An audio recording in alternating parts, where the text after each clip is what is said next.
بسم اللہ الرحمن الرحیم۔ شروع کرتا ہوں اللہ کے نام سے جو بے انتہا مہربان نہایت رحم کرنے والے ہیں۔ والعصر ان الانسان لفی خسر الا الذین آمنوا وعملوا الصالحات وتواصوا بالحق وتواصوا بالصبر۔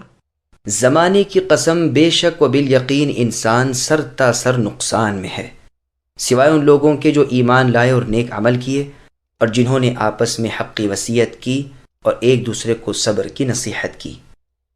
سامعین، اب ان آیتوں کی تفسیر سماعت کیجیے۔ ایک فائدے کا ذکر۔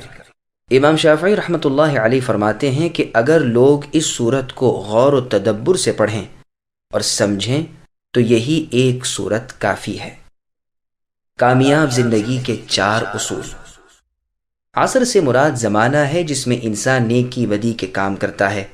زید بن اسلم رحمۃ اللہ علیہ نے اس سے مراد عصر کی نماز یا عصر کی نماز کا وقت بیان کیا ہے، لیکن مشہور پہلا قول ہی ہے، یعنی اس سے مراد زمانہ ہے۔ زمانے کی قسم کھانے کے بعد اللہ بیان فرماتے ہیں کہ انسان نقصان میں، ٹوٹے میں اور ہلاکت میں ہے۔ ہاں، اس نقصان سے بچنے والے وہ لوگ ہیں جن کے دلوں میں ایمان ہو، اعمال میں نیکیاں ہوں، حقی وصیتیں کرنے والے ہوں، یعنی نیکی کے کام کرنے کی، حرام کاموں سے رکنے کی، ایک دوسرے کو تاکید کرتے ہوں، قسمت کے لکھے پر، مصیبتوں کی برداشت پر صبر کرتے ہوں اور دوسروں کو بھی اس کی